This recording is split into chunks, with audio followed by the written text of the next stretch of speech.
بسم الله الرحمن الرحيم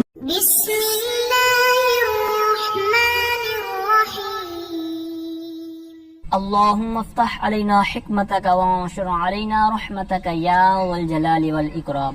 تو جی ناظرین، الحمدللہ عز وجل ہدایت النحو کتاب ہماری جاری ساری ہے، اور آج ہم اس کا سبق نمبر 43 عطف بیان کے بارے میں فصل انشاءاللہ عز وجل پڑھیں گے۔ تو جیسا کہ آپ کو معلوم ہے کہ ابھی فی الحال ہماری جو بحث جاری ساری تھی وہ تھی توابع کی بحث۔ تو ٹوٹل 5 توابع تھے، 4 ہم نے مکمل پڑھ لیے، اور آج ہمارا 5واں اور آخری تابع عطف بیان کے بارے میں ہوگا، ٹھیک ہے۔ تو پچھلے سبق میں نے عرض کیا تھا کہ بدل کا تعلق تھوڑا سا عطف بیان کے ساتھ بھی بنتا ہے۔ وہاں پر میں نے آپ سے ایک پرومس بھی کیا تھا کہ وہاں پر ایک انٹرسٹنگ مثال دونوں کو فرق کرنے کے لیے جو یہاں پر آج سبق میں بیان کی جائے گی۔ تو آج سبق دیکھنے میں تو مختصر سا ہے، یعنی 3-4 لائنیں ہیں، لیکن اس کو پھر آگے ایک شعر ہے، تو وہاں پر ایک تھوڑا سا فرق ہے جو پچھلے سبق اور اس سبق سے تھوڑا سا فرق کرنے کے لیے وہاں پر اس کو تھوڑی سی بحث کرنی پڑے گی۔ تو امید کرتا ہوں انشاءاللہ آپ اچھے انداز میں سمجھیں گے، تو انشاءاللہ اچھے انداز میں آپ کو سمجھ آ جائے گی۔ تو اچھا، اب یہ جو اب تک ہم ہدایت النحو پڑھ چکے ہیں، تو اس کی تقسیم کاری میں نے شروع میں عرض کی تھی۔ تو القسم الاول فی الاسم، ٹھیک ہے، یہ آخر میں 276 صفحہ پر اس کی فہرست بھی دی ہوئی، وہاں سے بھی آپ دیکھ سکتے ہیں کس انداز میں پوری کتاب کی تقسیم کری ہے۔ تو بہرحال قسم اول ہماری جو اسم کے بارے میں تھی وہ جاری و ساری تھی، تو اس کے اندر پھر باب اول تھا، تو وہ آج ہمارا انشاءاللہ کمپلیٹ ہو جائے گا۔ پھر آگے الباب الثانی ہوگا، پھر اس کے آگے کچھ فصلیں وغیرہ اور اس طرح چیزیں آئیں گی۔ تو اس طرح پھر آگے جا کے باب ثانی پر جا کر جب مکمل پڑھ لیں گے تو قسم اول ہماری کمپلیٹ ہو جائے گی۔ اچھا، آج کا جو سبق ہے عطف بیان، تو اس کا تھوڑا سا تعلق پیچھے والے سبق سے جس طرح میں نے عرض کیا وہ تو ہے ہی ہے، لیکن اس سے بھی پیچھے ایک ہم سبق پڑھ چکے ہیں، سبق نمبر 37، اس میں بھی تھوڑا سا تعلق ہے۔ وہ جب آگے شعر پر پہنچیں گے تب میں عرض کروں گا کہ اس کے ساتھ کس طرح تعلق ہے۔ اس طرح آگے آئندہ ایک سبق آنے والا ہے صفت مشبہ کا، تو اس کے ساتھ بھی اس کا تھوڑا سا تعلق ہوگا، تو وہ میں بعد میں عرض کرتا ہوں۔ آئیے بلا تاخیر سبق کی طرف بڑھتے ہیں۔ تو سبق کا انداز آپ کو پتہ ہے کہ سمپل جملہ ایک لے کر تو اس کا ترجمہ پہلے لفظی، لفظ ٹو لفظ، پھر اس کا با محاورہ ترجمہ، پھر تفہیم وغیرہ، اس طرح سارا، پھر مثالیں جو اس میں دی گی وہ اس طرح سے ہٹ کر بھی مثالیں کچھ نہ کچھ عرض کی جائیں گی قرآن و حدیث کی روشنی میں۔ تو فرماتے ہیں کہ عطف البیان تابع غیر صفت یوضح مطبوعہ وهو اشہر اسم شیء نحو قام ابو حفص عمر وقام عبداللہ ابن عمر۔ یہاں تک انہوں نے عطف بیان کی تعریف اور 2 مثالیں پیش کی ہیں۔ اچھا، عطف بیان، اب عطف بیان ایک نام پہلے سماعت کر لیں۔ عطف بیان یہ ہے تابع، جس طرح بدل تابع تھا، صفت تابع تھی جو پیچھے ہم پڑھ چکے ہیں، ٹھیک ہے، اسی طرح تاکید تابع تھی۔ تو اب ہر تابع کے اندر 2 چیزیں ہم نے جو نام پڑھے تھے، یعنی ایک تابع اور ایک جس کے تابع ہے، یعنی متبوع، 2 نام، تابع اور متبوع۔ تابع متبوع ایک یوں سمجھے کامن اصطلاح ہے، اس کے اندر پھر جس طرح کا تابع ہوگا، جس طرح یہاں تابع عطف بیان ہے تو اس کا عطف بیان اور اس کا جو متبوع ہوگا اس کا الگ نام ہوگا، ٹھیک ہے۔ اسی طرح جو ہم نے پچھلا سبق پڑھا تھا بدل والا، تو وہاں تابع بدل تھا اور اس کا جو متبوع تھا وہ تھا مبدل منہ، ٹھیک ہے۔ اسی طرح پیچھے جو 3 ہم نے اس سے پہلے پڑھے ہیں، یہاں پر بھی 2 نام آپ نے ذہن میں رکھنے ہیں۔ ایک تابع کے نام کا ہم نے جو ہے وہ ہے عطف بیان، یعنی تابع کی جگہ پر نام آ جائے گا عطف بیان کا، اور تابع کا جو متبوع ہوگا یعنی جس کے تابع ہوگا، جس کے تابع کیا گیا ہوگا، تو اس کا نام یہاں پر ہم لیں گے مبین۔ عام چھوٹی کتابوں میں مبین جو اردو والی آپ نے پڑھی ہیں اس میں مبین ہے۔ اسی طرح اس کو ایک دوسرا نام بھی دے دیا جاتا ہے معطوف کا، یعنی مبین اور معطوف علیہ، ٹھیک ہے، یہ 2 نام اس کو دے دیے جاتے ہیں۔ تو مبین بھی ہم کہہ لیں گے سبق میں، معطوف علیہ بھی کہہ سکتے ہیں مطبوع کو، ٹھیک ہے۔ تو اب اس بات کو سمجھنے کے بعد آئیے جو عبارت پڑھی اس کا ترجمہ پہلے لفظی کرتے ہیں، پھر اس کا آگے با محاورہ کریں گے۔ تو فرماتے ہیں کہ عطف بیان تابع ایسا تابع ہے، غیر صفت جو صفت نہ ہو، یوضح جو وضاحت کرتا ہے، یا کرے گا، ٹھیک ہے، متبوع اپنے متبوع کی، وہو اور وہ جو عطف بیان ہے، اشہر وہ زیادہ مشہور ہوتا ہے، اشہر یہ اس میں تبدیل یعنی زیادہ مشہور ہوتا ہے، یعنی دو چیزیں جس طرح آگے آ رہا ہے، اسمئی، یہ اسمئی اصل میں تھا اسمئی، ٹھیک ہے۔ اب یہاں پر یہ آپ نے قاعدہ اضافت کے سبق میں پڑھا ہوگا کہ جب مضاف تثنیہ یا جمع ہو تو اس کی اضافت کے وقت اس کا جو نون تثنیہ ہے یا نون جمع ہے، اسی طرح تنوین بھی اضافت وقت گر جاتی ہے، تو چونکہ یہ بھی تنوین ہی کی ایک شکل ہوتی ہے، ٹھیک ہے، تو اب اس طرح اضافت وقت آگے اس کا نون گر جاتا ہے، تو یہاں پر بھی اضافت ہوئی اسمعین کی، تو میم پر زبر پڑیں گے تثنیہ والا، ٹھیک ہے، یا ساکن ما قبل مفتوح، تو یہ اگر اضافت ہوئی تو شیء اسی وجہ سے مجرور ہے کہ یہ مضاف الیہ ہے، ٹھیک ہے۔ تو اب اس کا ترجمہ سماعت کریں، اور وہ عطف بیان کسی شے کے دو ناموں میں سے زیادہ مشہور نام ہوتا ہے، ٹھیک ہے، جیسے اس کی آگے مثالیں ہیں وہ میں بعد میں عرض کرتا ہوں۔ اب ایک دفعہ با محاورہ اس کا ترجمہ سماعت کریں۔ فرماتے ہیں کہ عطف بیان جو تابع ہے، عطف بیان ایسا تابع ہے جو غیر صفت ہو کر، یعنی صفت نہ ہو، ایک ہوتا ہے نا موصوف صفت، یہاں پر موصوف صفت والی بات نہیں ہوتی، لیکن موصوف صفت کے اندر بھی چونکہ وضاحت ہو جاتی ہے کسی چیز کی، لیکن یہاں کہتے ہیں صفت نہیں ہے لیکن وضاحت، وہ جو موصوف صفت والا ایک تھوڑا سا مانوی طور پر میں حاصل ہوتا ہے وہ فائدہ حاصل ہوگا، لیکن یہ صفت نہیں ہوتا، ٹھیک ہے۔ تو عطف بیان ایسا تابع ہے جو غیر صفت ہو کر، یعنی صفت نہ ہو، غیر صفت ہو، جو غیر صفت ہو کر اپنے مطبوع کی وضاحت کرتا ہو، ٹھیک ہے۔ تو جو اپنے مطبوع کی وضاحت کرے، اور وہ ہوتا کیا ہے، کہتے ہیں وہ کسی شے کے دو ناموں میں سے زیادہ مشہور نام ہوتا ہے، ٹھیک ہے۔ اب آئیے مثال کی طرف، جیسے اس کی مثال پہلی دی انہوں نے، کام ابو حفص عمر، اب یہ کام فعل ہے اور آگے پوری عبارت جو ہے ابو حفص عمر یہ ہے فاعل ہی، لیکن اس سبق کے حساب سے ہم اس کی ترکیب کر کے پھر اس کو فاعل بنائیں گے، جس طرح کہ پیچھے ہم نے جو پچھلے سبق کے اندر مثالیں پڑھی تھی اس کی بھی یہاں میں ایک دفعہ مثال عرض کر دیتا ہوں۔ جیسے جاءنی زید اخوکا، اب میرے پاس زید آیا یعنی تیرا بھائی، اب زید اخوکا ہے فاعل ہی، لیکن جو ترکیب ہم نے بدل مبدل منو سبق پڑھا ہے اس کے مطابق ترکیب کر کے، یعنی مبدل منو بدل ملا کر پھر فاعل بنائیں گے، اسی طرح یہ سبق ہے، ٹھیک ہے۔ تو یہاں پر بھی ہے فاعل ہی، لیکن یہ جو سبق ہم پڑھ رہے ہیں اس سبق کی روشنی میں ترکیب کریں گے۔ تو اب اس سبق میں ہم نے دو جز پڑھے ہیں، جس طرح میں نے شروع میں سٹارٹ میں عرض کیا کہ عطف بیان ہوگا اور اس کا ایک مطبوع ہوگا جس کو ہم مبین کہہ دیں گے یا معطوف علیہ کہہ دیں گے، تو یہاں پر بھی اسی طرح دو نام ہیں۔ اچھا، تو ابو حفص یہ ہو جائے گا اس کا مبین یا معطوف علیہ، یہ اسی کی وضاحت کی گئی نا، مبین جس کی وضاحت کی گئی، جس کو بیان کیا گیا، ٹھیک ہے۔ تو آگے عطف بیان ہے، یعنی جو عطف جس نے وضاحت کی، تو عمر ابو حفص کا یہ عطف بیان ہے۔ اب جو ہم نے تعریف کا آخری حصہ پڑھا وہ اشہر، اب ابو حفص یہ بھی ایک نام، یعنی ایک نام کا ایک حصہ ہے، یعنی کنیت ہے، اور عمر ایک نام ہے، تو کسی شے کے، یعنی کسی شے سے مراد کسی آدمی کا یا کسی اور، تو کسی شے کے یعنی انسان بھی ایک شے ہے، تو اس کے دو نام ہوئے ابو حفص اور عمر۔ تو اب ہم نے پڑھا کیا تھا کہ وہ غیر صفت ہو، یعنی ابھی دیکھیں ابو حفص کی یہ عمر صفت نہیں ہے، لیکن یہ اس کی آ کے وضاحت کر رہا ہے، یہ جو بھی تابع ہے، تو اس نے آگے اس کی وضاحت کی، صفت نہیں ہے بلکہ اس نے وضاحت کی ہے، اور یہ دو ناموں میں سے ہے بھی زیادہ مشہور، ٹھیک ہے۔ اب یہ ابو حفص عمر سے مراد کون ہے؟ اب اس سے آپ حضرت سیدنا عمر فاروق اعظم رضی اللہ تعالی عنہ مسلمانوں کے دوسرے خلیفہ، تو ان کی بھی ابو حفص کنیت تھی اور عمر ان کا نام تو مشہور نام آپ کو پتہ ہی ہے۔ اسی طرح ایک امام گزرے، امام نصفی علیہ رحمہ، تو ان کا بھی اسی طرح کا مجھے یاد آ رہا نام ہے، کنیت نام اسی طرح کا ہے، تو ابو حفص، یا اس سے ہٹ کر جو بھی مراد لینا چاہیں، اگر ان دو ہستیوں سے علاوہ بھی آپ لینا چاہیں کہ کسی شخص کا نام عمر ہو اور اس کی کنیت ابو حفص ہو، تو بھی ہمارا سبق تو کلیئر ہو جائے گا نا، جو ہم تعریف کے طور پر یہ مثال سمجھ رہے ہیں۔ تو اب ابو حفص یہ کنیت تھی اور عمر اس کا نام ہے، صفت نہیں ہے، لیکن اس نے ابو حفص کی وضاحت کر دی کہ ابو حفص کون ابو حفص، یعنی دنیا میں کئی طرح کے ابو حفص ہو سکتے ہیں، لیکن جو مشہور و معروف شخصیت کا وہ نام لینا چاہ رہے ہیں تو آگے نام لے کر اس نے وضاحت کر دی کہ ابو حفص کون ہے، ٹھیک ہے۔ تو یہی ہے، امید کرتا ہوں یہ ساری وضاحت سے آپ کو سمجھ آ گئی ہوگی۔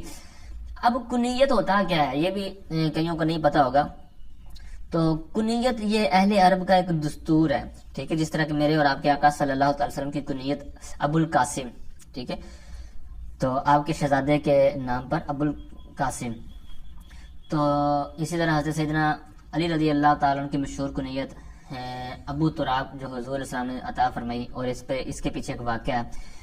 تو اسی طرح ابو الحسن بھی آپ کی کنیت ہے. تو اسی طرح دیگر چلتی رہتی ہیں. اب مقصد یہ ہے کہ کنیت کیسے کسے ہیں. تو یاد رکھیے کنیت کی جو تعریف علامہ جرجانی رحمہ نے اپنے بیان کی ہے تعریفات کے اندر، تو اس کا خلاصہ آپ سماعت کریں کہ ابن، اب یا ٹھیک ہے، اسی طرح بنت، اس کے ساتھ جو نام لیا جاتا ہے نا، جس طرح ابو بکر، ٹھیک ہے، جس طرح ابو حفص یہاں پر پڑھ رہے ہیں، اسی طرح آگے ابن عمر آ رہا ہے، ٹھیک ہے، اسی طرح ابو القاسم میں نے عرض کیا، ابو تراب کہا.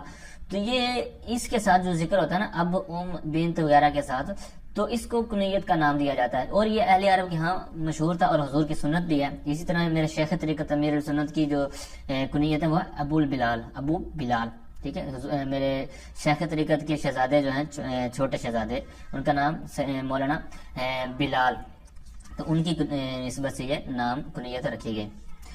اچھا جی، تو ہم سب کو بھی رکھ لینی چاہیے، اپنے طور پر رکھ لیں یا کسی بزرگ سے یا اپنے استاد صاحب سے لے لیں کنیت، تو اس کا فائدہ ہوتا ہے، مطلب برکت ملتی ہے.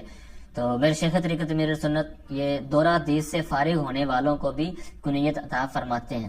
مطلب جتنے پورے پاکستان کے اندر 10 اسلامی کتاب پڑھتے ہیں تو ان کو کنیت میرے سنت کی طرف سے دی جاتی ہے. ٹھیک ہے، تو اسی طرح کوئی الگ طور پر بھی بعض کا مانگتا ہے، جیسے مذاکرے وغیرہ میں یا کوئی لیٹر وغیرہ پیر صاحب کی بارگاہ میں بھیج دیتا ہے، تو ان کو بھی عطا کر دیں. لیکن اس کی شرائط ہوتی ہے، جس طرح کسی کے یہاں بیٹا پیدا ہوتا ہے یا بیمار کے لیے دعا کرانی ہوتی ہے، تو اس کا ایک پروسیس ہے کہ کس طرح میرے سنت کی بارگاہ تک وہ پیغام پہنچاتے ہیں. پھر میرے سنت کی طرف سے وہاں سے پیغام آتا ہے، نام رکھ دیا جاتا ہے اس کے بیٹے کا یا بیٹی کا، یا اسی طرح کوئی بیمار وغیرہ اس کی دعا وغیرہ. ٹھیک ہے، تو المسر آئیے آگے بڑھتے ہیں. اب یہاں پر 2 ناموں میں سے ابو حفص اور عمر، ان میں سے مشہور نام وہو اشہر، یعنی جو عطف بیان بنانا ہے وہ دونوں میں سے زیادہ مشہور ہونا چاہیے. ٹھیک ہے، آگے والی مثال ہے، کہتے ہیں کہ کام عبداللہ ابن عمر. اب یہاں پر عبداللہ، ایک ہے نام عبداللہ، آگے ہے ابن عمر، یعنی ابن عمر کے بیٹے، یعنی حضرت سیدنا عمر رضی اللہ تعالیٰ کے بیٹے کا نام ہے عبداللہ. بہت مشہور ہے احادیث کے اندر، جو احادیث سے شغف رکھتے ہیں تو ان کو یہ بار بار نام سننے پڑھنے کو ملتا ہے. تو اب عبداللہ کھڑا ہوا، کون؟ یعنی ابن عمر کا بیٹا. ٹھیک ہے، تو اب عبداللہ ابن عمر کی بات ہے.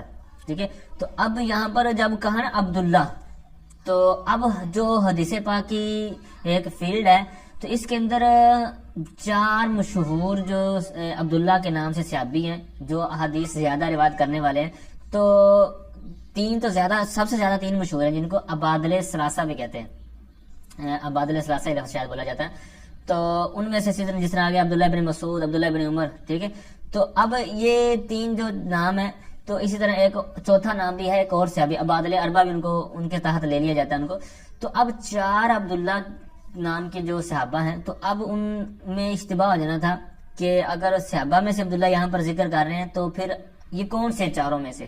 ٹھیک ہے، تو اب کنیت سے ہی پتہ چلنا تھا کہ یہ کون مراد ہے ہماری. ٹھیک ہے، تو اب یہاں پر ہو گیا کام عبداللہ ابن عمر.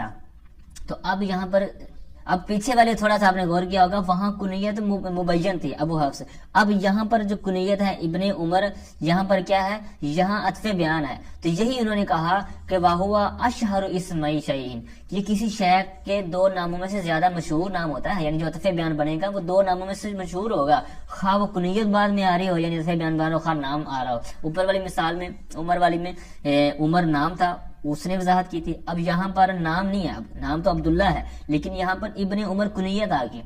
ٹھیک ہے، کنیت کہہ لیں یا لقب ان کا کہہ لیں، جو بھی کہنا چاہیں آپ.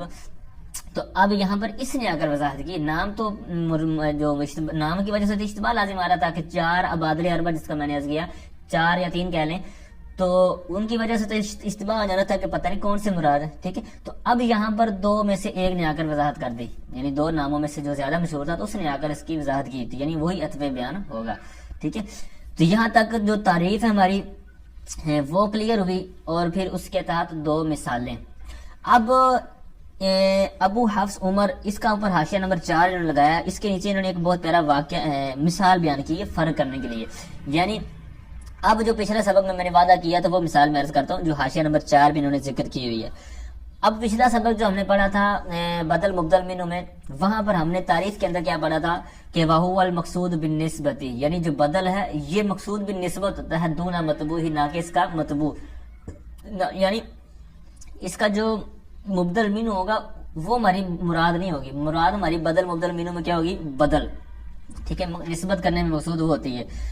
اچھا، اور یہ جو سبق ہے عطف بیان والا، اس میں اس کا عکس ہے، اس میں جو مقصود ہوگا وہ عطف بیان نہیں ہوگا بلکہ مبین یا معطوف ہے جو ہم نے نام رکھا وہ مقصود ہوگا۔ اب اتنی بات یاد رکھنے کے بعد، سمجھنے کے بعد، اب اس مثال کی طرف بڑھتے ہیں۔ اب اس مثال کو سمجھنے سے پہلے یہ ذہن میں رکھیں کہ ایک شخص ہے، اس کی بیٹی کا نام ہے عائشہ، اس کی بیٹی کا نام کیا ہے؟ عائشہ۔ اب عائشہ اس کی بیٹی کا نام ہے، لیکن وہ کسی سامنے اس کے اپنے کسی دوست سے کہتا ہے زوجتک بنتی فاطمہ، میں نے تیرے ساتھ اپنی بیٹی یعنی فاطمہ کا نکاح کیا، یعنی میں نے تیرے ساتھ اپنی بیٹی فاطمہ کا نکاح کیا۔ اب یہ اس نے اس کے ساتھ جملہ بولا، یعنی نکاح کر رہا تھا، نکاح کا مطلب وہاں پر ایک ماحول بنا ہوا تھا، اس نے کیا کہا کہ میں نے اپنی بیٹی فاطمہ کا تجھ سے نکاح کیا۔ اب یہ اس نے جملہ بولا، نام اس بیٹی کا کیا تھا؟ عائشہ، جس طرح میں نے پہلے عرض کیا، لیکن اس نے نام لیا کیا؟ فاطمہ۔ اب یہاں پر ہمیں ان دو سبقوں کا فائدہ پتہ چلے گا، ان کی قدر معلوم ہوگی کہ یہ کتنی اہم بحث ہے۔ ایسا نہیں ہے کہ یہ ہمیں ششو پنج میں اور ایسے مشکلات میں ڈال دیا سبق کا کیا فائدہ، نہ ہر چیز کا فائدہ ہوتا ہے۔ بس اوقات کسی چیز کا استعمال نہیں ہو پا رہا ہوتا جس کی وجہ سے ہمیں خرابی یا ہمیں بوجھ محسوس ہوتا ہے، یا ہمیں ذہن میں طرح طرح کی باتیں آتی ہیں۔ اب جس طرح منطق ہے، موضوع سے ہٹ رہا ہوں، تو منطق ہمارے ہاں اتنا اس کا ٹرینڈ نہیں ہے، مطلب بول چال میں جس طرح کہ اب صرف و نحو بھی کئیوں کو بوجھ لگتا ہے، لیکن جو اس سے محبت کرتے ہیں، شغف رکھتے ہیں، ان کو دلچسپی ہوتی ہے تو ان کو بہت جناب مزہ آتا ہے، ٹھیک ہے۔ تو وہ آگے پھر بڑی کتابوں میں، قرآن پاک میں یا عربی عبارات والی کتابوں میں پڑھتے پڑھتے ان کے ذہن میں آتا رہتا ہے کہ یہاں پر کیا بن رہا ہے، ترکیب کیا ہے، یا کون سا قاعدہ استعمال ہو رہا ہے، ٹھیک ہے۔ تو اب جن کو یہ استعمال میں نہیں آتی، یا جن کو کچھ آتا جاتا ہی نہیں ہے، تو وہ اس کو عذاب ہی سمجھتے ہیں۔ اسی طرح جو منطق ہے اس کی بہت زبردست استعمال ہے، لیکن ہمارے یہاں عموماً استعمال ایک تو اتنی پڑھائی نہیں جاتی، منطق اس انداز میں سمجھائی نہیں جاتی، دوسرا یہ ہے کہ اس کا اتنا فائدہ عام طور پر ہمارے یہاں بولا نہیں جاتا، تو جس کی وجہ سے ایک دو کتابیں پڑھنے کے بعد اس کو بھی بس پیپروں کے حد تک یاد کرتے ہیں، ٹھیک ہے۔ اب اس پر میں آپ کو عرض کرتا چلا جاؤں، ہمارے استاد محترم ہے حضرت علامہ مولانا شہزاد نقشبندی، جامعہ مدینہ جوہر ٹاؤن میں پڑھا رہے ہیں، تو ان کا چینل ہے شہزاد نقشبندی کے نام سے، ٹھیک ہے۔ تو یہاں پر آپ سرچ کر کے ان کو یوٹیوب پر ان کا چینل جوائن کریں، تو وہاں پر یہ جو ان کا چینل ہے وہاں پر آپ کو اس طرح کی چیزیں ملیں گی، مطلب منطق کا عام استعمال، اس طرح بلاغت ہماری عام زندگی میں کس طرح استعمال ہو رہے تھے، یعنی ہم بول چال میں اردو میں یا پنجابی میں وہ ہو رہے ہوتے ہیں، یعنی منطق یا بلاغت وغیرہ یوز کر رہے ہوتے ہیں، لیکن ہمیں پتہ نہیں تھا کہ ہم بول کیا رہے ہیں، یہ کون سا فن ہم نے ابھی بول دیا، ٹھیک ہے۔ تو یہ آپ کچھ نہ کچھ ٹائم دیا کرے اس کو بھی، تو آپ کو بہت زیادہ فائدہ ہوگا، اور انشاءاللہ ایک آپ کی جو تعلیم ہے اس کے اندر امپروومنٹ ہوگی۔ اچھا، اب آئیے اس مثال کی طرف، میں زیادہ ہی آگے بڑھ گیا۔ تو اب اس نے کہا کہ میں نے اپنی بیٹی کا تجھ سے نکاح کیا، بیٹی کا نام اس نے لیا کیا؟ فاطمہ، اور ہے کون سی؟ عائشہ، یعنی نام اصل اس کا عائشہ ہے۔ اچھا، تو اب اگر ہم اس کو یہ سبق پہلے اجرا کرتے ہیں، اس سبق کا یعنی عطف بیان اور مبین کا، اگر ہم اس کو مراد لیں گے تو نکاح ہو جائے گا۔ کیوں؟ کیونکہ اصل، اب اس میں پہلے ترکیب کر لیں، بنتی، اگر ہم یہ سبق مراد لیں فی الحال آج والا یعنی عطف بیان کا، تو اس میں فاطمہ تا کیا بنے گا؟ یہ ہو جائے گا اس کا عطف بیان، اور بنتی یہ کیا ہو جائے گا؟ اس کا ہو جائے گا مبین۔ اب اس کے اندر ہمارا مقصود کیا ہے؟ جس طرح میں شروع میں عرض کیا کہ اس سبق میں ہمارا مقصود بالنسبت وہ کیا ہوتا ہے؟ مبین، یعنی ہماری عطف بیان مقصود نہیں ہوتا، وہ تو ویسے وضاحت کرنے کے لیے لے کے آتے ہیں۔ تو اب خواہ وضاحت اچھے انداز میں ہو جائے، جس طرح کہ میں نے اوپر مثالیں پڑھ لی، یا اچھے انداز میں نہ ہو، اچھے انداز سے مراد یہ ہے کہ جو حقیقت ہو وہ ہو یا نہ ہو، جس طرح فاطمہ یہاں پر حقیقت نہیں ہے، یعنی نام ان کا وہ نہیں ہے، اس بیٹی کا نام تو عائشہ ہے، ٹھیک ہے، لیکن یہاں پر ہمارا مقصود بھی نسبت وہ ہے مبین، تو مبین ہے بیٹی، تو بیٹی ہی کہہ رہا ہے، خواہ نام کوئی بھی ہو، ٹھیک ہے. بیٹی تو بیٹی ہے, تو بیٹی سے جب اس نے نکاح کر دیا تو وہ بیٹی جناب نکاح میں آ گئی, نام سے جو بھی غلط کہہ دیا یا کسی اور کا نام لے لیا. تو اب یہاں پر مقصود بھی نسبت ہے بنتی مبین, ٹھیک ہے. تو یہ بنتی مبین بن رہا ہے اور ہم عطف بیان کی بحث اس پہ مراد لے رہے ہیں. تو لہٰذا اگر یہ کہتے ہیں کہ میں نے اپنی بیٹی فاطمہ کا تجھ سے نکاح کیا تو نکاح اس میں ہو جائے گا, ٹھیک ہے. تو اب یہاں پر ترکیب میں جس طرح میں نے عرض کر دیا, اب اگر سبق ہم پچھلا مراد لیں یہ بدل مبدل منو والا, تو پھر بنے گا فاطمہ بدل اور بنتی بنے گا مبدل منو, ٹھیک ہے. تو بدل مبدل منو کی تعریف میں جس طرح میں نے ابھی عرض کیا دوبارہ کہ وہو المقصود بالنسبتی, یعنی بدل مقصود بالنسبت ہوتا ہے. اب بدل تو وہ ہے نہیں, یعنی میری بیٹی, تو اب یہاں پر میری بیٹی کا میں نے تجھ سے نکاح کیا, یعنی میں نے اپنی بیٹی کو تجھ سے نکاح کیا. اب بیٹی میں ہے کون؟ وہ ہے فاطمہ, حالانکہ فاطمہ وہ ہے ہی نہیں, اس کا نام تو عائشہ ہے. اس صورت میں مقصود بھی نسبت ہے, وہ نسبت تو پائی نہیں گئی, یعنی اصل چیز یہاں پر عائشہ ہوتی تو پھر ہوتا, لیکن چونکہ اس نے نام بدل دیا تو گویا کہ یہاں پر وہ صورت نہیں پائے گی, بدل جو مقصود تھا یہاں پر وہ نہیں ہے, تو لہذا یہاں پر نکاح نہیں ہوگا, ٹھیک ہے. امید کرتا ہوں آپ کو یہ سمجھ آئی ہوگی کہ ان دونوں کے اندر کیا کیا فوائد رکھے گئے ہیں اور کس انداز میں یہاں پر خرابی لازم آ سکتی ہے اور کس انداز میں فائدہ ہوتا ہے, ٹھیک ہے. تو اب آئیے اوپر دوبارہ, تو عطف بیان کی تعریف, اس کی دو مثالیں میں نے عرض کی, ٹھیک ہے, اس کے اوپر کچھ بحث کی اور اس کے اوپر جو مثال تھی زوجتک والی میں نے وہ آپ کے سامنے رکھ دی. اب آگے آخری جو ہماری بحث ہے وہ ہے ایک مانوی طور پر تو فرق ہے ہی ہے, جس طرح کہ اس پر میں نے ابھی زوجتک والی مثال سے فرق واضح کیا کہ مانوی طور پر فرق کیا ہے مبدل منو بدل, یعنی بدل کی بحث میں اور عطف بیان کی بحث میں مانوی طور پر فرق یہ ہے کہ مبدل منو بدل میں بدل مقصود ہوتا ہے, ٹھیک ہے, اور یہاں پر جو ہے مبین مقصود ہوتا ہے, یہ ہے مانوی طور پر. اب لفظی طور پر بھی فرق ہے, وہ کیا فرق ہے وہ آگے بیان کر رہے ہیں.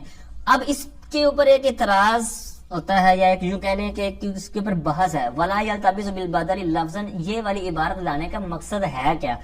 تو یاد رکھیں آگے آپ بڑی کتابیں پڑھیں گے وہاں پر آپ کو اس طرح کی بحث ملے گی دیکھنے کو کہ بعض جو نحوی ہیں وہ کہتے ہیں کہ جو توابع نا یہ صرف 4 ہی ہیں, یعنی جو 4 اب اس عطف بیان سے پہلے جو 4 ہم پڑھ چکے نا وہ کہتے ہیں کہ یہی 4 توابع ہیں, باقی 5 نہیں ہیں. 5واں یہ جو عطف بیان ہے وہ کہتے ہیں کہ یہ عطف بیان یہ بدلے کل ہی ہوتا ہے, جس طرح وہ کہتے ہیں, جس طرح مثال بنی اوپر کام ابو حفص عمر, تو کہتے ہیں کہ ابو حفص کھڑا ہوا مطلب عمر, تو کہتے ہیں کہ جس طرح پیچھے ہوتا ہے کہ جاءنی زید اخو کا, تو وہاں پر بھی جو زید ہوتا ہے وہی اخو کا ہوتا ہے, جو اخو کا ہوتا ہے وہی زید ہوتا ہے. تو یہاں پر بھی تو وہی صورت ہے نا کہ ابو حفص اور عمر یہ دونوں ایک ہی چیز ہے, یعنی جو ابو حفص ہے وہ عمر ہے اور جو عمر ہے وہ ابو حفص ہے. تو وہ اس طرح کا ترجمہ یا اس طرح کا مفہوم بیان کر کے وہ کہتے ہیں کہ جو توابع ہیں نا وہ 4 ہی ہیں, 5واں جو عطف بیان والا تابع ہے یہ حقیقت وہ کہتے ہیں کہ بدلے کل ہی ہوتا ہے, ٹھیک ہے. تو اب یہ والی عبارت ولا یلتبس بالبدل لفظا, یہ عبارت لانے کا یہ ان کے اوپر رد ہے, یعنی ان کو ایک گویا کہ جواب دیا جا رہا ہے کہ بھائی جان آپ کی بات یہ درست نہیں ہے کہ یہ جو عطف بیان ہے یہ جناب بدلے کل ہی ہے, ایسی بات نہیں ہے, بلکہ یہ الگ طور پر ہے, اور بلکہ عطف بیان اور بدل کے درمیان فرق بھی ہے. فرق 2 طرح کا ہوتا ہے, لفظی طور پر بھی ہوتا ہے, مانوی طور پر بھی ہوتا ہے. مانوی طور پر تو میں نے عرض کر دیا, ٹھیک ہے, پیچھے سبق میں اچھی خاصی ڈیٹیل اس کی ہو چکی ہے. اب لفظی طور پر بھی ان کے اندر فرق ہے, یعنی بدل اور عطف بیان میں فرق ہے, وہ کیا ہے وہ آگے آئیے سماعت کرتے ہیں. کہتے ہیں ولا یلتبس بالبدل لفظا فی مثل قول الشاعر شعر انا, آگے مثال میں بعد میں عرض کرتا ہوں. اب یہاں تک انہوں نے بیان کیا کہتے ہیں کہ اور عطف بیان بدل کے ساتھ ملتبس نہیں ہوتا, یعنی یہ بدل کا التباس عطف بیان کا بدل کے ساتھ لفظی طور پر بھی التباس نہیں ہوتا. بدل کا عطف بیان کا بدل کے ساتھ لفظاً یعنی باللفظ لفظ کے طور پر التباس لازم نہیں ہوتا, یعنی مشابہت لازم ہی نہیں آتی.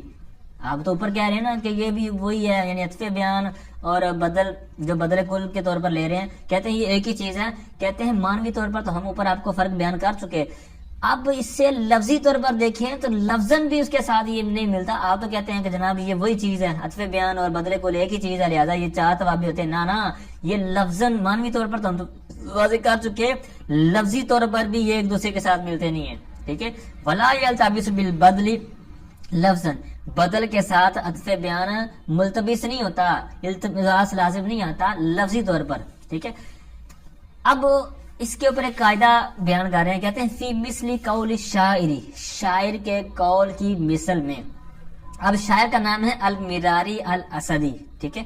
اچھا تو اب فی مثل اس سے مراد کیا ہے؟ فی مثل کا حاشیہ نمبر 1 ہے، یہاں پر انہوں نے اس کی وضاحت کی ہے کہ یہ کیا مراد ہے.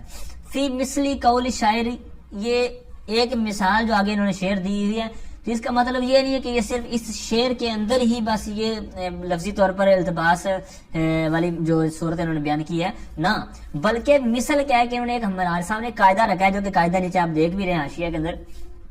وہ قاعدہ آپ اچھے لفظوں میں سمجھ لیں، پھر ہم آئیں گے آگے. پہلے میں شعر عرض کرتا ہوں آپ کے سامنے. انا ابن طارق البکری بشرن علیہ طیر ترقبہ وقوعا. اب ہمارا جو مقصود بحث کرنے کا وہ پہلا مصرع ہے. شعر کے 2 مصرے ہوتے ہیں، تو انا ابن طارق البکری بشرن، یہاں تک ہماری بحث ہے. ترجمہ میں سارا عرض کرتا ہوں بعد میں. تو اب پہلے تو اس قاعدے کو سمجھیں، فی مثل کہنے کا مراد کیا ہے. تو صاحب کتاب کے فی مثل لانے کا مطلب یہ ہے کہ جہاں پر بھی یہ صورت ہوگی. کون سی صورت؟ خلاصہ تن میں آپ کے سامنے وہ قاعدہ رکھتا ہوں جو نیچے لکھا ہوا ہے کہ جس طرح اب پہلے اس کی ترکیب سمجھیں، یہ پورے مصرے کی. جو ہمارا عطف بیان والا سبق ہے وہ یہاں پر ہم نے فٹ کرنا ہے. اب سب سے پیچھے آ جائیں بشر پر. بشر کو آپ ذہن میں بٹھا لیں کہ یہ ہے عطف بیان، یہ ہے عطف بیان. اور البکری یہ اس کا کیا بنے گا؟ معطوف علیہ یا مبین، ٹھیک ہے. اتنی بات سمجھنے کے بعد اب اس قاعدے کو سمجھیں. قاعدہ یہ ہے کہ عطف بیان کا جو مبین ہوگا وہ ہوگا معرب اللام، اور اس کے اوپر جو مضاف ہوگا، یہاں پر الطارق اس کی طرف مضاف ہے، وہ جو صیغہ صفت اس کی طرف مضاف ہو رہا ہوگا وہ بھی معرب اللام ہوگا. اب دوبارہ خلاصہ اس فی مثل والا جو قاعدہ ہے نا، یعنی اس شاعر کے شعر کی مثل میں، تو اس مثل سے مراد یہ ہے کہ ہر وہ ترکیب، کوئی بھی ترکیب آپ لے لیں کہ جس کے اندر جو عطف بیان ہوگا تو اس کا جو مبین ہوگا وہ معرب اللام ہو، ٹھیک ہے. اور اس کے اوپر جو عامل ہے، ٹھیک ہے، اس کے اوپر جو عامل ہے تو وہ کیا ہو؟ وہ بھی معرب اللام ہو. اب یہاں پر الطارق عامل ہے کیونکہ یہ مضاف ہو رہا ہے، اور البکری یہ مضاف الیہ ہے، یعنی گویا کہ یہ معمول ہو گیا اور یہ بھی معرب اللام ہے، ٹھیک ہے. اچھا اب اس طرح کی جو بھی ترکیب ہوگی تو وہ فی مثلی قول شاعر والی صورت کے تحت داخل ہو جائے گی. اب یہاں پر خرابی لازم کیا آتی ہے؟ یعنی یہ التباس لازم نہیں آتا، یعنی یہ لفظی طور پر بھی مبدل منو اور عطف بیان کے اندر، یعنی بدل اور عطف بیان کے اندر فرق ہے. تو یہ ہم نے اس میں ثابت کرنا ہے. اب اتنی بات سمجھنے کے بعد، یعنی قاعدہ جو ہے وہ میں جو عرض کیا ابھی، اس کے سمجھنے کے بعد اب آئیں اس طرف کہ اس کا تعلق یہاں پر بحث کے اندر کیا ہے. تو اس کو سمجھنے سے پہلے نا آپ نے تھوڑا سا پیچھے جو ہم نے سبق پڑھے نا، کیونکہ اس کا تعلق پچھلی بحث سے بھی ہے، اور پچھلی بحث امید کرتا ہوں آپ نے سنی ہوگی، پڑھی ہوگی اور اچھے انداز میں یاد بھی کی ہوگی. پھر بھی اگر کچھ نہ کچھ ذہن میں ہو اور نہ ہو، یعنی کچھ نہ ہو اور کچھ ہو، تو آپ سبق نمبر ہمارا جو ریکارڈ ہوا ہے وہ سبق نمبر 37، ٹھیک ہے. سبق نمبر 37 کے اندر جو مقصد ثالث تھا وہ پورا سبق ہم نے 5-6 صفحات ایک ہی سبق نمبر 37 میں بیان کیے ہیں. لیکن اس میں جو ہمارا مقصود ہے اس سبق سے تعلق سے وہ ہے صفحہ نمبر 106 پر، ٹھیک ہے. وہاں پر ہم نے بحث پڑھی تھی اضافت لفظیہ اور اضافت معنویہ، جو 2 قسمیں بنائی تھی نا، وہاں صفحہ نمبر 106 اور 107، ٹھیک ہے. پھر اسی طرح 107 پہ حاشیہ نمبر 4، یہ بھی شاید میں نے وہاں پر بیان کیا ہوا ہے، ٹھیک ہے. تو اب یہ ساری بحث کا تعلق اس شعر کے ساتھ، اور یہ جو ابھی میں وضاحت کر رہا ہوں اس کے ساتھ ہے. میں خلاصہ تو کچھ نہ کچھ ابھی دوبارہ عرض کر دیتا ہوں، یہاں پر بھی وہی ہے، لیکن آپ کو اگر تشریح باقی ہو تو وہاں پر ضرور اس کو دیکھیے گا. اسی طرح اس بحث کا، یعنی یہ جو شعر ہے اس کا تعلق آگے ایک آئے گی بحث صفت مشبہ والی، ٹھیک ہے. آگے صفت مشبہ والا ایک ٹاپک آئے گا پورا. تو وہاں پر جو صفت مشبہ کی یونٹ 18 صورتیں بنتی ہیں کہ کس صورت میں وہ صیغہ لانا جائز ہے، کس میں حسن ہے، کس میں مختار ہے، ناجائز ہے. یہ ساری چیزیں آپ وہاں پر پڑھیں گے. وہاں پر بھی اس کا تعلق ہے. وہ کیسے تعلق ہے؟ اس کی ایک صورت یہاں پر بنتی ہے، وہ بھی میں عرض کروں گا. پیچھے بھی تعلق ہے وہ میں نے عرض کر دیا، آگے ہے وہ آئے گا، اس کا کچھ نہ کچھ میں یہاں پر عرض کروں گا، ٹھیک ہے۔ اب دوبارہ یہ اس بحث کی طرف، تو اب یہاں پر خرابی لازم کیا آتی ہے؟ لفظی طور پر خرابی ہم پڑھ رہے ہیں، یہ آپ نے یاد رکھنا ہے۔ مانوی طور پر خرابی لازم آتی تھی، اس کی بحث ڈیٹیل کے ساتھ میں نے اسی سبق میں شروع میں عرض کر رہی ہے مثالوں کے ساتھ۔ لفظی طور پر بھی یہاں پر بدل اور عطف بیان ایک دوسرے جیسے نہیں ہیں، تو اس پر آگے یہ وضاحت ہو رہی ہے۔ کیوں کہتے ہیں کہ جو بدل ہوتا ہے نا، بدل، بھائی تم کہتے ہو کہ بدل اور عطف بیان ایک ہی چیز ہے، تو ہم کہتے ہیں بھائی ایک چیز نہیں ہے۔ مانوی طور پر ہم بیان کر چکے، لفظی طور پر بھی نہیں ہے۔ کیوں؟ کیونکہ جو بدل ہوتا ہے وہ تکرارے، یہ نیچے آپ بات دیکھ رہے ہوں گے حاشیہ نمبر 2 کے اندر ساری یہ بات موجود ہے کہ جو بدل ہوتا ہے وہ تقریرے یعنی تکرارے عامل کے حکم میں ہوتا ہے۔ یعنی ایک ہوتا ہے بدل، ایک مبدل منہ، تو جو مبدل منہ سے پہلے چیز ہوتی ہے یعنی عامل ہوتا ہے، وہی بدل سے پہلے چیز شمار کی جاتی ہے، مانی جاتی ہے۔ جیسے مثالیں بدل والے سبق میں ہم نے پڑھی تھی، جاءنی زیدن اخو کا، زیدن سے پہلے جو جاءنی ہے یہ اخو کا سے پہلے بھی مانا جاتا ہے، کیونکہ جو بدل ہوتا ہے یہ تکرار عامل کے حکم میں ہوتا ہے، تو لہذا جو زید سے پہلے ہے وہی اخو کا سے پہلے ماننا درست ہوگا۔ اب اتنی بات سمجھنے کے بعد اب اس شعر پر آئیں۔ اگر آپ کی بات مانتے ہوئے ہم ان کو کہیں گے، جو کہتے ہیں نا 4 عامل ہوتے ہیں توابع، ہم ان کو کہیں گے کہ بھائی آپ کہتے ہیں کہ یہ جو عطف بیان ہے یہ بدل ہی ہوتا ہے، تو پھر یہاں پر لفظی خرابی لازم آئے گی۔ وہ کیا کہ وہی قاعدہ جو بھی میں نے عرض کیا کہ تکرار عامل والا، کہ یہاں پر الطارق عامل ہے بکری پر جو کہ مبین ہے، تو اگر آپ کی بات مانتے ہوئے ہم اس کو بنائیں مبدل منو، یعنی الطارق البکری، بکری کو ہم بنائیں مبدل منو اور بشر کو بنائیں بدل، تو پھر خرابی کیا لازم آئے گی؟ الطارق، یہ ہمیں ادھر بھی ماننا پڑے گا بشر کے بعد بھی، یعنی عبارت یوں ہوگی، جس طرح ایک بار تو یہ ہے نا کہ انا ابن الطارق البکری کی، تو یہ آپ عبارت اگر بدل والی بحث مراد لیں گے تو پھر اس طرح ماننی پڑے گی کہ انا ابن الطارق بشرین، یعنی یہ ماننا پڑے گا کیونکہ تکرار عامل کو حکم ہوتا ہے بدل، تو جو مبدل منو سے پہلے ہے تو الطارق بشرین یہ یہاں پر ماننا لازم آئے گا، تو پھر یہاں مانیں گے تو خرابی لازم آئے گی۔ وہ خرابی لازم کیا آئے گی یہی انہوں نے نیچے بیان کیا ہے۔ تو خرابی لازم یہاں پر آپ نے وہ سبق سمجھنا ہے جو سبق نمبر 37 والا ہے، اب وہ بحث کام آئے گی۔ وہ کیا ہے؟ اب یاد رکھیں اضافت کی 2 قسمیں ہیں، ٹھیک ہے، اضافت کی 2 قسمیں ہیں، اضافت لفظیہ، اضافت مانویہ۔ مانوی طور پر جو اضافت ہوتی ہے اس کے اندر آپ کو پتا ہے کہ وہاں پر یا تو وہ معرفہ بنا دیتی ہے یا معرفہ نہیں بناتی، لیکن یہ کہ تخصیص کر دیتی ہے، پھر اس کی بحث آپ نے ڈیٹیل اور وہاں پر آپ نے جامع انداز میں سمجھ لیں۔ اب جو اضافت لفظیہ ہوتی ہے، اضافت لفظیہ میں نہ معرفہ بنایا جاتا ہے نہ ہی تخصیص کا فائدہ ہوتی ہے، بلکہ لفظوں، اس کا نام ہی اضافت لفظیہ ہے، مطلب یہ ہے کہ لفظوں کے اندر تھوڑا سا ہلکا پن ہو جاتا ہے، مانوی طور پر کوئی فائدہ نہیں، نہ اس کو جناب معرفہ بناتی ہے نہ ہی اس کو تخصیص کا فائدہ دیتی ہے۔ اب یہاں پر خرابی لازم کیا آئے گی؟ یعنی جو آپ کی صورت ہے، یعنی انا ابن الطارق بشرین، ٹھیک ہے، ہمارے انداز میں تو بالکل یہ عطف بیان اور مبین والی بحث بنے گی، اس پہ تو کوئی خرابی لازم نہیں آتی۔ ہم تو بات دے رہے ہیں، ان کو جواب دے رہے ہیں جو کہتے ہیں کہ 4 ہوتے ہیں، یہ بھی بدل ہی ہوتا ہے عطف بیان والا سبق، یہ ہم ان کو جواب دے رہے ہیں کہ اگر آپ کی بات مانیں تو یہاں پر یہ تکرار عامل کے حکم میں ہو گیا، تو لہذا انا ابن الطارق بشرین، جب یہ بنا تو خرابی لازم کیا آئے گی؟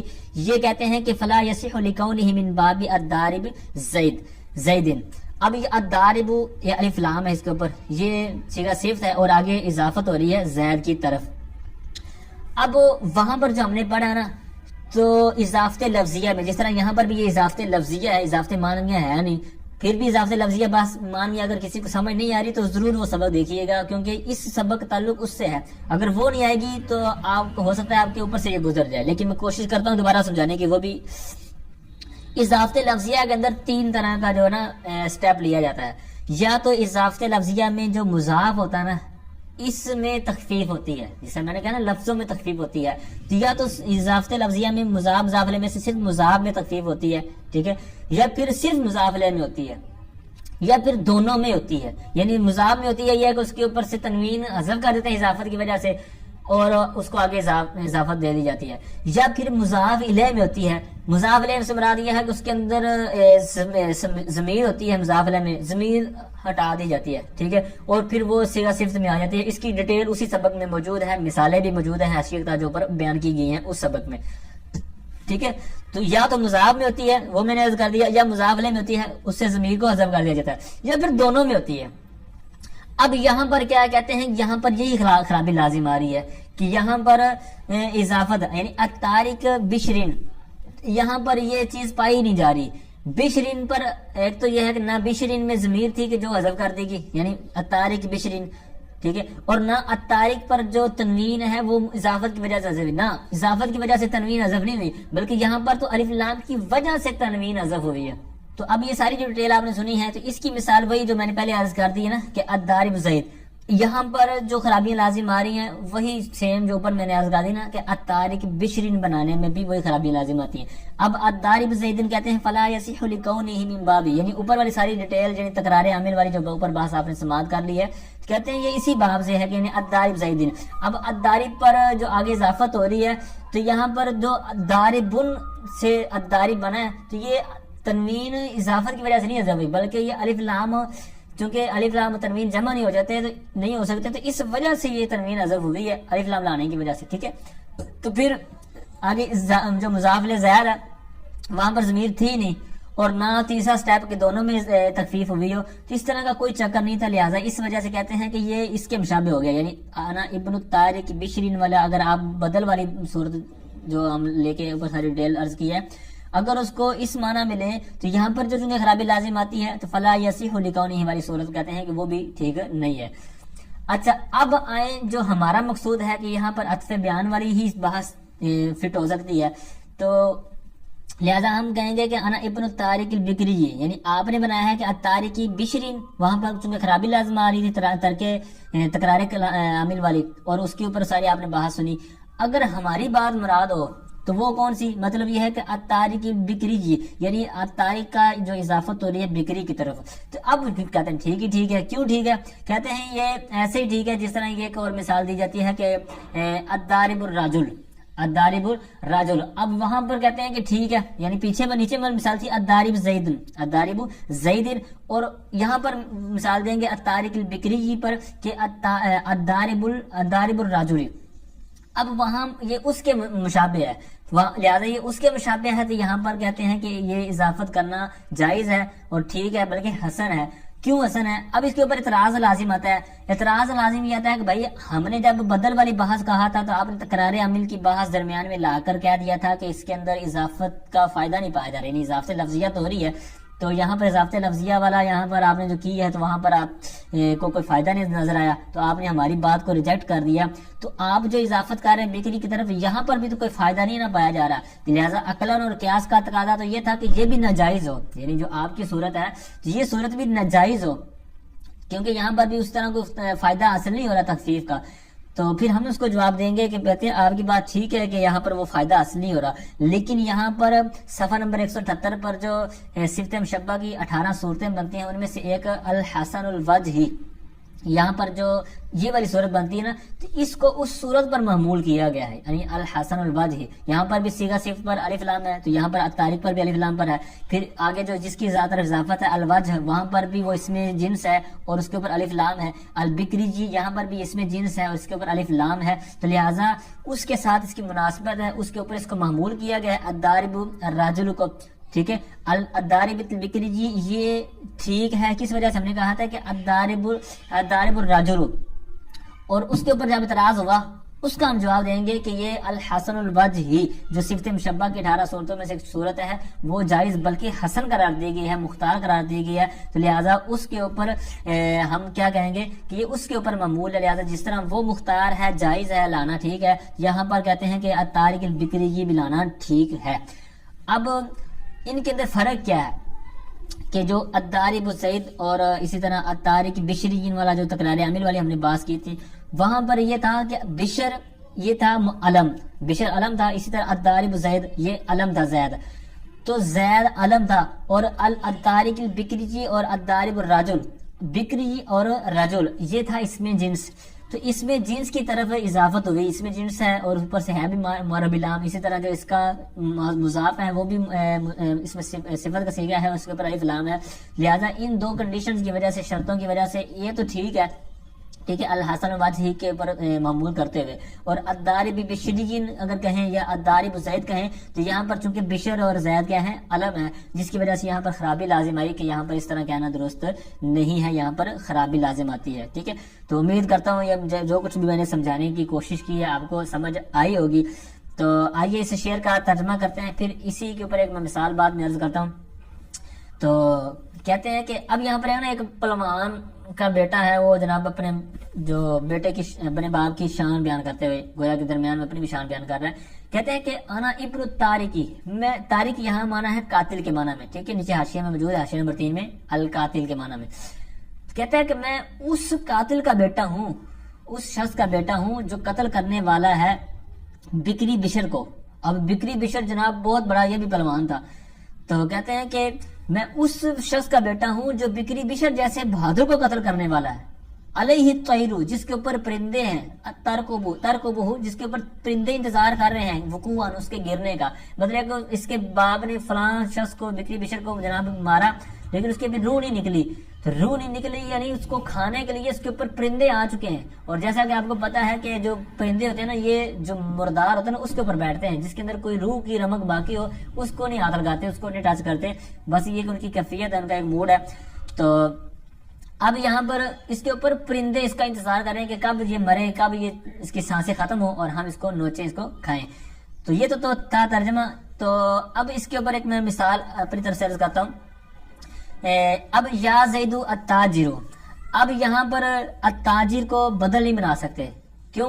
کیونکہ اگر زید کو مبدل بھی بنائے، تاجر کو بدل بنائے تو وہی خرابی لازم آئے گی کہ جو تکرار عامل والی، یعنی یا زیدو، پھر آگے یہاں پر یا دوبارہ لانا پڑے گا کیونکہ یا عامل حرف ندا میں سے، تو یا التاجر کہنا پڑے گا، تو لہٰذا یہاں پر خرابی لازم پھر کیا آئے گی کہ معرفہ پر جب معرفہ داخل ہو جائے، تو یا آپ کو پتہ ہے جو حرف ندا والا سبق جب آپ نے پڑھا، عام چھوٹی کتابوں میں بھی پڑھا ہوگا، تو وہاں پر بھی آپ نے پڑھا ہوگا کہ جب اس طرح کی صورت بن جائے تو وہاں پر ایہا کا اضافہ کرتے ہیں، تو لہٰذا یہاں پر خرابی لازم آئے گی کہ یہاں پر ایہا لانا پڑے گا، یعنی اس کے بغیر کلام دو معرفہ اکٹھے لازم ہے، کیونکہ یا بھی معرفہ بنانے کے لیے ہوتا ہے، التاجر خود الف لام والا ہے، ٹھیک ہے، تو لہٰذا یہاں پر خرابی یہ لازم آئی، تو یہاں پر لہٰذا ہم اس کو بدل مبدل بن والی نہیں صورت بنا سکتے، بلکہ یہاں پر عطف بیان والا ہی سبق اس کے اوپر جاری ہوگا، یا زید التاجر پر، ٹھیک ہے۔ اب یہ تو تھی مثال میں نے اس کے اوپر عرض کر دی۔ اس کے بعد آئیے پیچھے جو ہم نے سبق پڑھا ہے جو بدل مبدل عطف بیان والا، اس کے اوپر میں 3 مثالیں آپ کے سامنے رکھتا ہوں قرآن پاک سے۔ پہلی آیت میں آپ سے بیان کرتا ہوں کہ سورہ مائدہ آیت نمبر 97 میں جعل اللہ الکعبۃ البیت الحرام، اب یہاں پر الکعبۃ یہ معطوف ہے، یعنی معطوف ہے جس طرح یا جس کو ہم نے مبین کہا، اور البیت الحرام یہ عطف بیان اس کا ہو جائے گا۔ پھر اس طرح ایک مثال ہے سورہ صاد آیت نمبر 45 وَاذْكُرْ عِبَادَنَا ابراہیم و اسحاق و یعقوب، اب یہاں پر بھی کیا ہوا کہ عبادنا یہ معطوف علیہ یعنی یا مبین کہہ لیں، تو اب یہاں پر آگے جو اس کے عطف بیان ہے، یعنی آپ ہمارے بندوں کو یاد کریں، تو اب اس کے اندر سارے وہ آ گئے لیکن آگے اس کی وضاحت کر دی۔ پھر اسی طرح ایک آیت ہے سورہ صافات 6 نمبر آیت کے اندر ہے اِنَّا زَيَّنَّا السَّمَاءَ الدُّنْيَا بِزِينَةٍ الْكَوَاكِبِ، اب یہاں پر زینت، ٹھیک ہے، زینت یہ اس کا معطوف ہے یا مبین